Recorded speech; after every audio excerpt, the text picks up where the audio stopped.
Hey guys, welcome back to Max Soulstorm for Unification. We continue our coverage of the UGL. We are in Group F in the winners round. You can see that NoMand has won versus the Gnome and ConnorBread has won against Warkuts in their respective round 1. So they are now facing each other, NoMand versus ConnorBread. All of the Group F isn't the best player, so it's not easy to predict these, but from what I have seen in the games, ConnorBread is in my mind the favorite here. He has shown pretty good usage of the 1000 Suns in the last match. Sisters of Battle not so much, but yeah, let's see the draft. NoMand banned Tau Empire and Mechanicus, so Elder got through for ConnorBread this time, and ConnorBread picked Emperor Certain and Orcs. NoMand picked from the first picks of in the middle, so it's Chaos Marines, then Steel Legion, then Imperial Guard. And interestingly enough, ConnorBread didn't pick Elder first, but picked Sisters of Battle, 1000 Suns, and then Elder for whatever reason. I thought he is an Elder main, but okay. And yeah, that's the draft. Let's jump into the first game. And here we are again on the first map, Tranquility's End. On the southern side, we see Pro Gamer playing Steel Legion. On the northern side, playing Sisters of Battle, is it ConnorBread. So this reminds me, this is the exact same matchup as we had in the ConnorBread versus Warkuts game 1. So let's see if Pro Gamer, aka NoMand, can play it a bit better. And we also see probably this can be one of two things: Seraphims or Canoness with Inferno Pistol. I would prefer Seraphims, but they are very taxing in micro sense. And we see also the Infantry Doctrine. One. Light of the Emperor grows. Why only 2? Again, the mistake to have only 2 Pioneers. Okay, he will get up to a full set of 3 Pioneers, and he will probably add Grenade Launchers. Yes, so he's Grenade Launcher opener. He will add the Generator later. And for this, I normally say, yeah, do not open Generator and stuff like this. In this time it is good because you have immediate usage in these grenade launchers, but you need to keep moving. Every second you are not moving and not in the enemy base, this is a mistake. And we see the pro the professional, the optimized thing where you delete the armory and get the pristine sanctuary, what it's called, get some more power back. And this hurts a bit. You have this very mobile force that is good at harassing, and you use it to cap. Again, the same mistakes he did in the previous match, where he used his Sister of Battle capping a relic. You never ever use the combat squads at capping a relic. They can cap a strategic point, yes, but never ever a relic. And here he should force melee combat. If you force melee combat, you can win this. These are just standard guardsmen, and you are very mobile. And yeah, with 2 squads of Seraphims, you can tie up 2 squads of Legionnaires, and yeah, they will run away and lose. They would need to add either a horse or another Legionnaire, because only 2 squads of Legionnaires, they will probably die. But if you're just standing in their firing range, just as you are right now, you lose. The other way, what you can do is try and harass their Pioneers. The Pioneers are very, they cannot fight, they cannot survive. So the second option, instead of taking the engagement over here in melee, would be to avoid the engagement at all costs, and just jump to the Pioneers, kill the Pioneers, and decap the stuff. You will probably decap and cap stuff faster than these guys can kill your listening posts. So the enemy would stay at the low eco that he already is, even lower. You could keep him at a, I don't know, 30 something economy. You also got Novitiates, which is not recommended if you go Seraphims. Novitiates cost a little more than the Missionary. And yeah, now he just got the idea that he can use them in melee. If you have the Novitiates and 2 Seraphims, you can easily do this. This guy actually won against a Seraphim in melee. He's quite a chat. Look at him with his gas mask and grenade launcher. Yeah, you do not win this from here, to be quite honest. He needs to switch his focus. NoMand, that is, just hold position, and they will automatically shift their focus to infantry squads if there's something popping out. So just stand them next to a listening post and then hold position or stop with Q, the Q hotkey it is, and then they will attack the building because it's close. But if any infantry squad is popping out, they will immediately change the aim. Yeah, but this is over. There's even now another battle sister squad, but I think he's getting tier 2 behind of this and then can get stormtroopers. His economy is getting okay-ish. He needs to add another generator or 2 and upgrade his listening post. And yeah, this is all over. You saw Seraphims in theory can deal with it in 2 ways. I told you how they can deal it, but yeah, this is just yeah. If you never have faced it, you will probably not have thought about it. But yeah, as I said, you need to either go in melee with those guys or avoid combat completely. And we have another. Last time it was Nurgle, and this time it is Cornish Steel Legion. Very interesting. So Chaos Legion here. Okay, this was a very fast first game. Let's head up to the second game where ConnorBread can choose the map. Let's see what map he chooses.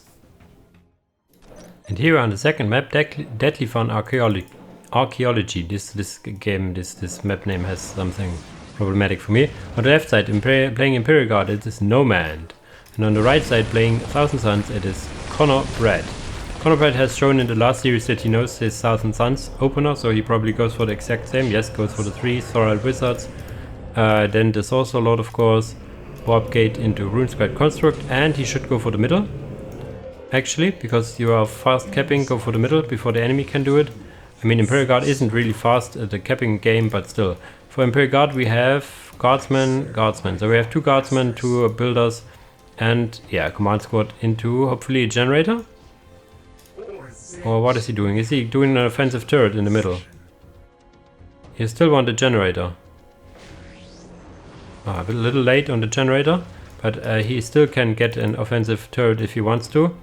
I would put it behind the listening post actually. Or is he being a very offensive turret? I was thinking he tries to get the middle point secured, but he is doing something. Yeah, this is a bad position for a turret.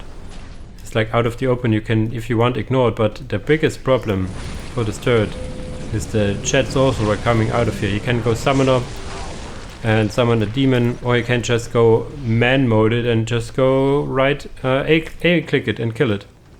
There's no sense in making an offensive turret against Thousand Suns. You can so easily deal with it.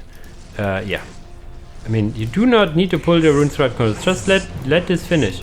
Or even better, in melee, you put one thing in melee so he get chucked around all the time. But this is a bad response. You do not need your Thrall Wizard. The Thrall Wizard should cap these 2 points and even this point. This is what your Thrall Wizard should do. You also have your Rubik Marines getting Summoner, Demon Summoning. So this is, yeah, this turret is just a goner. And your RuneScribe your Thrall Wizards need to cap again. Bad play here. Also, the Guardsmen are not shift clicked, so they are just standing around. Game economy is not used with these Tech Marines, so yeah. You see the Sorcerer just does what the Sorcerer does. Just look at this thing, and he could also summoning a demon if he so needs to. Should actually summon a demon. He has demon summoning, so he should use it. Yeah, there you go. The demon can attack the tech priest and chuck him around. He has incredible knockback, as this priest has now learned. So if you go with the demon on the tech priest and the sorcerer kills the heavy bolter turret, this is what you would normally want to do. He has now the Thrall Wizard with the armor thundering support. Not that he would really need it, to be honest. Now against the command squad it's very nice, the armor thundering, so you see the command squad basically completely wiped. Now the Thrall Wizards need to go back to what their job is, cap stuff. At least 2 of them should go back and cap stuff.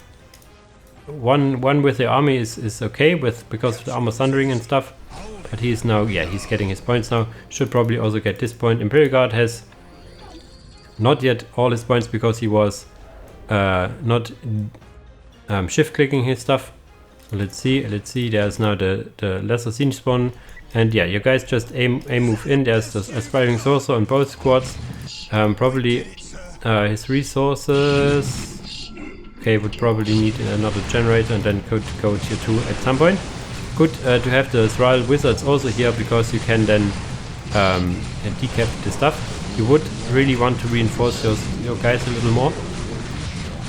Yes, you do not want to be wasteful with the resources, but still, having more than 3 shooting guys in the squad would be very much needed. These guys need to go around and decap this. They do not. They can decap the middle. Okay, they are in range, so you want to go from over here. Yes, he does it. He now has the little turret demon as well, which he can summon over here, for example, would be a really good spot. Come on, can you do it for me? Over here would be really good, because then he could shoot in this direction. In this direction, doom bolts flying in left and right. Now going for the listening post. Probably, yes, you should. Killing 2 guardsmen models in the process. And the listening post is not long for this world. Decapping, even capping the point, so his economy should be very good. Needs to do a generator or the Dark Library. The Dark Library, sorry, already done. So we would probably need a upgrade for the Heroic Marines if you have not already, and yeah, reinforcing them a little later on the reinforcement party, but he is now doing just that. Even building up the listening post just to annoy the Imperial Guard. They cannot kill this listening post fast enough. Okay, there's the command squad. The Imperial General can deal with it. These are some more guardsmen that just died, coming out from this position. They can now just standing here, killing the build on everything. Putting in now the conjured entity to have position over here, getting the demon again as well. His economy looking nice, so he could go, in theory, go to tier 2 at some point, but he's probably building up stuff. I saw him build something. Not sure what, probably some upgrades. Not sure what he did, probably reinforcing his stuff. And yeah, the Chat Sorcerer can now just come in and attack this one.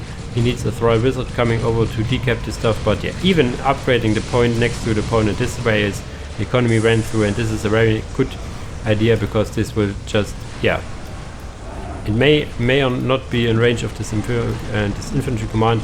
Does not really need to be in range, it still would be just, it would be such a good point. He is on the way to tier 2, but there's no way he can get a mechanized commander without ConnorBread knowing it. Yeah, ConnorBread slipping up in the macro, which is his main weakness. His micro and build orders are okay for the most part. His big problem is the macro game. We saw it earlier that he was deciding to not cap stuff with the Thrall Wizards. This Thrall Wizard just standing there doing nothing, stuff like that. He can micro, he has the build orders, but his macro is what he needs to work on. He will, however, win against NoMand over here pretty decisively, I have to say. First game was pretty decisive for NoMand, as ConnorBread did not use his units correctly, you could say. And yeah, here you see what happens if you do not decap it. But this is lost resources, yeah. This heavy bolter turret will not save you. This generator is not getting built up. Tier 2 is done, but yeah, will not save you. This thing is not in range, but still doing what it's supposed to do to how should I say, to block this position. He could now get tier 2. He is already almost tier 2, so there will be no way turning back. Even if you had some worries that this is ConnorBread's games, this is now closing those. So yeah, he can kill this. There's one specialist squad chucking a big grenade, but these guys just shrug it off. They stand up again. And yeah, these melters will do nothing against these Heroic Marines, and they will just die.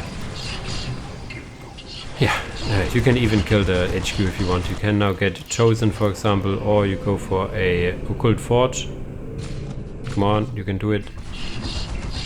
Getting now the map, and yeah, NoMand a little overstaying his welcome here. Getting all the upgrades, even the Doom Bolts. I like it. So he is doing the full tier 2 game now. Even rebuilding his listening post as if he had a chance. I mean, really, come on. He has now he has 2 out of 9 points, and The last one will probably also decap. Where's the second actually? This is this one. So he basically has 1 point because this can be decapped any moment. So come on, NoMand. It is okay to fight to the end, but this is like over like 5 minutes ago. I don't know. This game just goes on for 8 minutes, but still, this was over long ago. Yeah, and then he drops out. So GG. So it's now 1-1. So the last game is basically deciding who will advance and who has to face another one to either advance or being kicked out of the tournament. So this is getting close. Last remaining factions are Chaos Marines and Elder. So this is actually ConnorBread's main faction. I'm not sure. NoMand also first picked Chaos Marines, so maybe Chaos Marines are also his signature faction. He played it in the round 1 also, so maybe this is his faction to go. So this is going to be interesting. 2 main factions of these guys. Yeah, let's see what map it is. And here we are on Blood River of all maps. On the southern side playing Elder, it is ConnorBread. On the northern side playing Chaos Marines, it is NoMand. NoMand opens up with 2 cultists, a second builder and a Chaos Temple. Does he add a generator or is he going genless? You could go genless Chaos Marine spam, for example. A little not microing perfectly here, but it's okay. On the other side we have Aspect Portal into Webway Gate and 2 Guardians. There's only 1 opener where this kind of makes sense. This is the Farseer Maka opener, I would assume. You would never bet, yeah, Farseer Maka into Guardians with Mysticism, with Entangle, that is. Going for a Banshee. Okay, this Banshee Maka opener is something I proposed some time ago, and I don't think it's very much a good opener. I saw a better opener used by GapPR where he got like 3 or 4 Guardians, get their Warlock, gets the Mysticism upgrade. I think you need it for the Entangle ability, which root the enemy for a second, which would allow Maka to get close and use her AoE Storm ability, which is around herself, which deals absolutely bunkers of damage. So we have a genless opener for NoMand, but he does not take advantage of it so much. If you go genless opener, you should get 2 Chaos Marines and then later on the Lord, at least in my book. We now have these Banshees here with Maka. Maka is herself has no morale, so she's unbreakable and she has this AoE ability.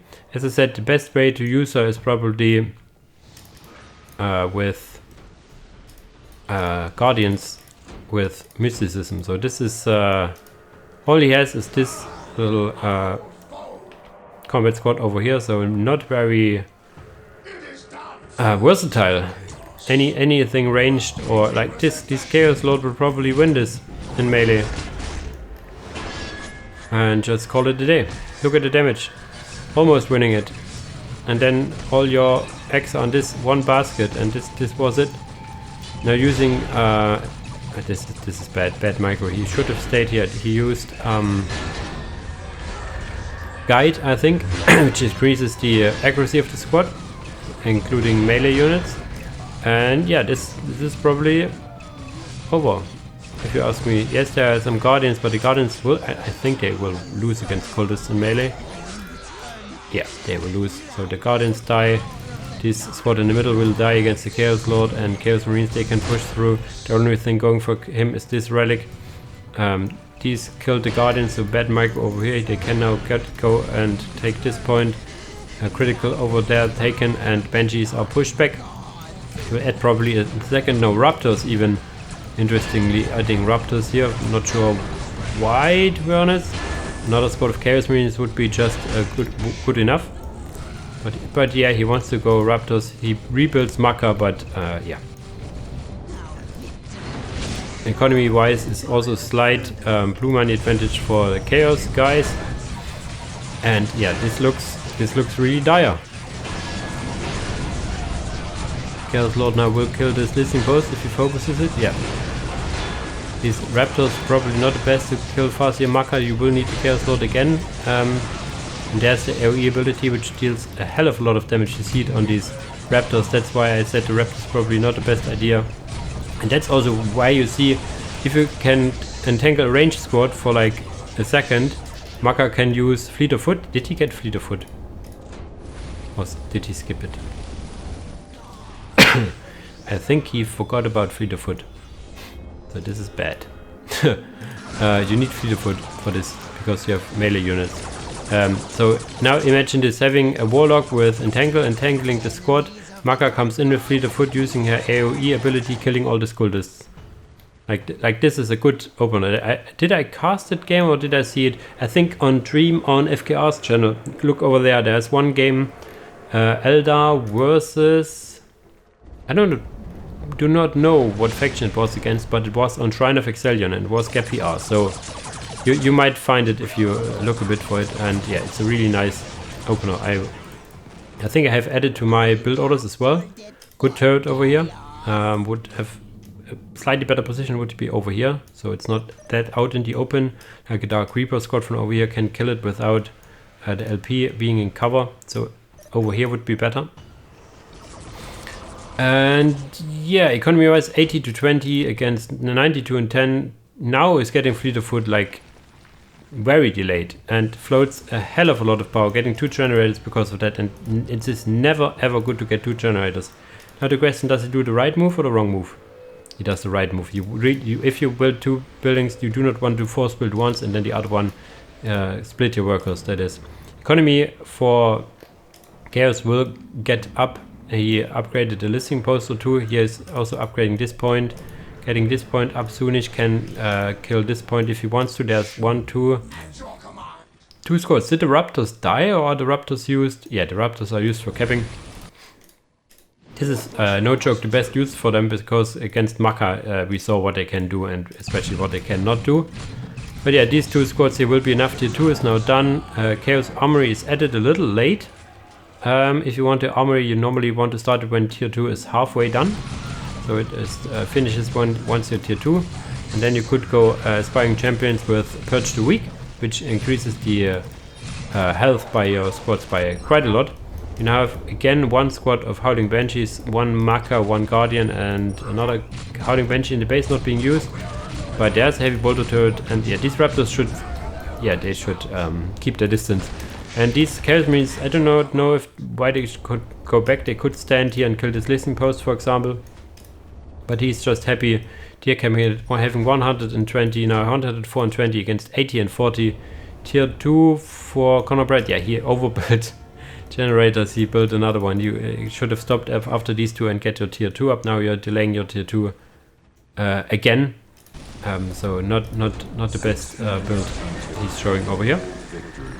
Maka going around trying to kill some cultists, but even if these cultists die, I'm not sure if this... now she used the ability, and you see what I mean. If these guys would have been entangled, you see they just die. If now 1, 2 squads now getting the power upgrade for whatever reason, no infantry upgrades. He's getting a machine pit. There you go. I'm not sure why you go to armory if you go a machine pit, to be honest. It's not adding aspiring champions either, so the armory is questionable. Or he could have trapped those here. But yeah, this is interesting fight now brewing. These banshees are very good. They have special attacks and can throw these guys left, right, and center. So they should stay probably in fleet of foot and force. Melee here. There's now listening post over here as well, attacking. And what is coming on? Vindicator, and this will spell defeat. This is 1 or 2 shots of the Vindicator and these just melt. This will be ugly, I tell you. All these ladies. These raptors have no business being here. They can just be chucked around left and right, being killed very easily, to be honest. So this is no use for these raptors to be here. Not sure what they are thinking they can do. They could cap the critical in the middle if they really want to be useful. And now the Vindicator will pop. And this will be ugly. It's actually Emperor's Children color scheme. Just notice. We follow this guy around on the journey with Mr. Vindicator and his little machine gun friend. Boom!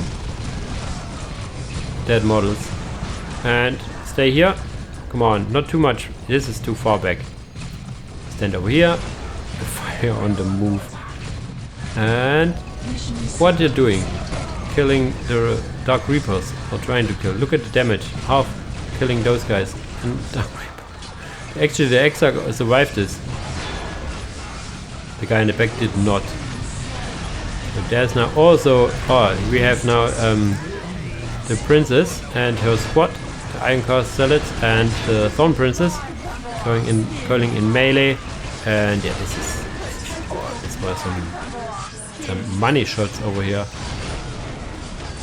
We have Maka as well going and trying to use some stuff, but she got used the ability upon which I don't know, this hand ability from the Thorn Princess, and she is really good at killing enemy commanders. A lot of money to spare as well for the Chaos Marines here if you want to continue fighting. A lot of death here, a lot of Marines also dying, but still this squad remains. The Howling Banshees are dead, Farseer Maka is dead, everything is dead. There's Tier 2 actually now done also, and Shadow Spectres. The Shadow Spectres are okay against the Vindicator, but the Vindicator can also just... This is like they both counter each other, you know. The Vindicator is good against infantry blobs, and the infantry Shadow Spectres are good against vehicles. But yeah, in the end it is NoMand's game to lose here, adding the Predator now as well. Shadow Spectres trying to attack the Vindicator. Vindicator not... Oh, okay, there you go. Vindicator doing not as much damage as I thought against these heavy infantry Shadow Spectres, so they're quite tanky, what they are. But now there is coming in the Ironcast Zealots and Thorn Princess. Actually not reinforcing them, getting the Sisters of Slaughter for them, just keeping the leader model. Shadow Spectres halfway done killing the Rhino, I was saying, the Vindicator, but yeah. There even are Havocs on the field, Havocs and a Predator, so not sure what he's brewing. He's getting actually another Falcon. So the Falcon is good, but you know what is better than the Falcon? The Predator. Yeah, I'm doing this a little too one-sided, it looks to me, but yeah. Economy-wise, he has only his few points, and very late here too. I'm not sure if you got the upgrades for the infantry. He has no infantry, that's the point. Now getting Howling Banshees, could get the upgrade for the Howling Banshees. The I'm not sure what it's called, but it gives them the Scream ability and increases their overall fighting capabilities and increasing the damage of their Exarch leader by quite much. The Falcon getting shot by a Vindicator and dies. The listening post is about to go down as well. The Chaos Predator just driving around, shooting backwards against these Banshees which just die. The Howling Banshee upgrade also increases the health, I think, of these ladies. The Exarch was going in melee but dies. These Shadow Spectres are getting built up again, but yeah. As soon as they are visible, they will get shot again, and there they go down with a big pink boom. This actually survived for a second. Also now a Defiler, so yeah. Or getting for the anti-infantry kit, the Bios Duo and I think yeah, the Gatling guns, I'm not sure what they're called. But this is the infantry kit you can go in tier 2, which is very potent against infantry and these Falcons. Are there no missile launchers on some Havocs? Yeah, no missile launchers, but it's just so much damage. So yeah. If you haven't noticed it, this is over. So actually NoMand wins this with this probably signature faction Chaos Marines against the main faction of ConnorBread's Elder. So the best mainer wins here. This is NoMand. Funnily enough, in the game against the Gnome, this was very weird games, these guys. But these 3 games were all relatively straightforward, as both kind of knew when to push and how to win a game, which is something the other games missed a bit. The people, in the other games there were some situations where people could have just pushed and won. So either they improved or the games here show them better than the other ones, because maybe in a first tournament match you may be a little cautious and not wanting to lose so easily. Whatever it may be, NoMand wins this 2-1 actually, and is the first one in Group F which will advance. Next time we will see if their Gnome or Warcuts will face ConnorBread in the final round. Okay, but other than that, as usual guys, thanks for watching and see you in the next video. Bye bye!